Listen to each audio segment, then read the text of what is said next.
Shalom saudara sekalian, salam sejahtera dalam kasih Tuhan kita Yesus Kristus.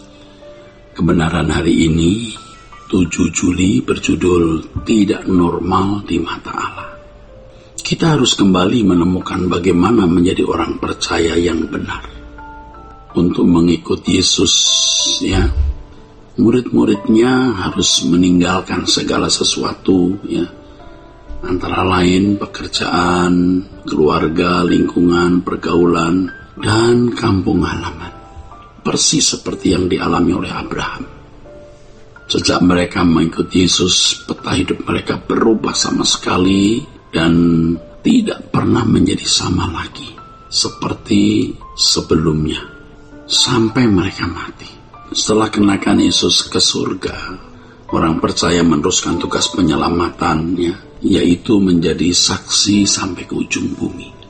Akhir hidup murid-murid Yesus, ya, pada umumnya sangat tragis.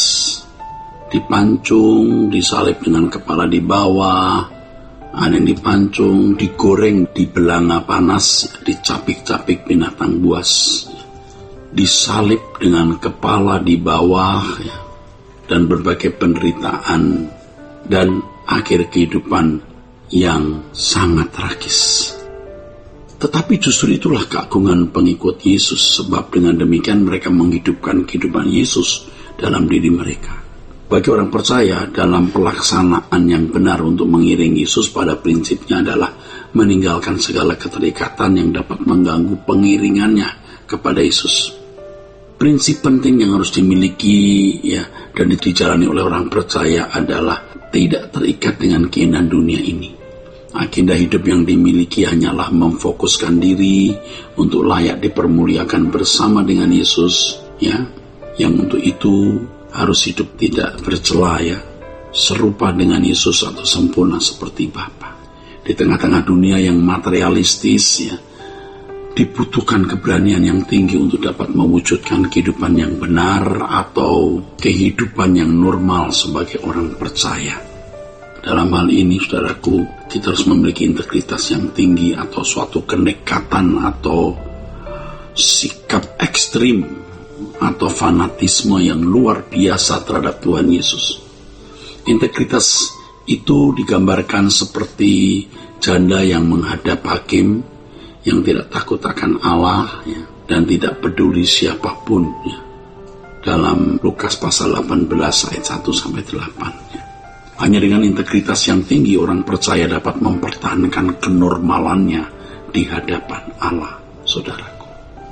Salah satu bahaya yang tidak disadari oleh banyak orang percaya yang telah mengkandaskan hidup iman banyak orang Kristen, ya, adalah kewajaran hidup. Kekristenan yang tidak normal lagi di mata Allah menciptakan kekristenan sebagai agama dengan segala atribut-atributnya, sama seperti agama-agama pada umumnya. Hal ini membangun kehidupan yang wajar seperti anak-anak dunia. Memang kelihatannya baik di mata manusia, tidak menyalahi hukum, beradab dan bermoral, bernorma secara umum, tetapi tidak membangun kehidupan Yesus secara benar. Secara benar. Di sini kekristenan kehilangan nafas, saudaraku, atau jiwanya, sehingga tidak ada pesonanya sama sekali. Seharusnya pesona kekristenan terletak pada perilaku seperti Yesus. Tetapi karena tidak ada pesona ini, maka orang-orang Kristen seperti itu tidak pernah menjadi utusan dan saksi Kristus yang menyatakan terang yang menakjubkan. Banyak orang Kristen berpikir bahwa kekristenan seperti yang dikenakan oleh murid-murid atau orang percaya gereja mula-mula tidak mungkin bisa dikenakan di zaman ini yang keadaannya sangat jauh berbeda, ya. Banyak orang Kristen berpikir bahwa kekristenan seperti yang dikenakan oleh murid-murid atau gereja mula-mula tidak mungkin bisa dikenakan di zaman ini yang keadaannya sangat jauh berbeda.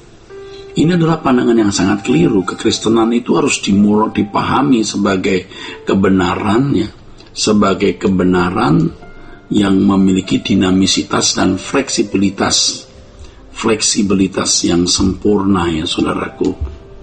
Ini berarti dalam segala keadaan, segala tempat, dan di sepanjang zaman, kebenaran dalam kekristenan, yaitu kehidupan Yesus, bisa dikenakan. Ini harus menjadi keyakinan kita. Dalam segala keadaan, di segala tempat, dan di sepanjang zaman, kebenaran dalam kekristenan, yaitu kehidupan Yesus, bisa dikenakan.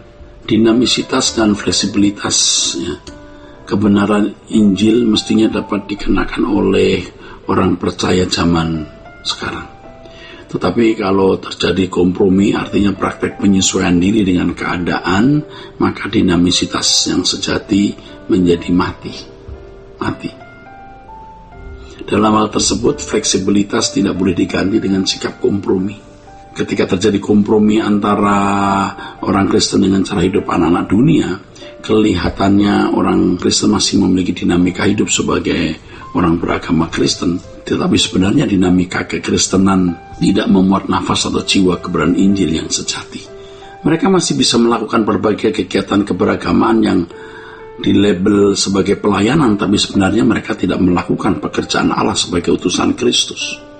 Kepentingan pribadi dan organisasi menjiwai seluruh kegiatannya. Dengan demikian gereja dalam tingkat sinode dan gereja lokal menjadi rezim keberagamaan yang mematikan semangat Injil yang sejati. Kalau dipersoalkan apa bukti bahwa gereja dalam tingkat sinode dan gereja lokal telah mematikan semangat Injil yang sejati, buktinya hampir tidak kita temukan orang-orang yang serupa dengan Yesus. Kita mendengar percederaan, kita melihat perselisihan hanya karena masalah doktrin saling membusukkan. Itu menunjukkan bukti mereka telah kehilangan karakter Kristus. Dan inilah warisan gereja sejak konsili di Nisea tahun 325. Tahun demi tahun keadaan gereja tidak bertambah baik sampai hari ini. Tapi Tuhan masih menyisakan orang-orang yang setia di tengah dunia yang fasik ini.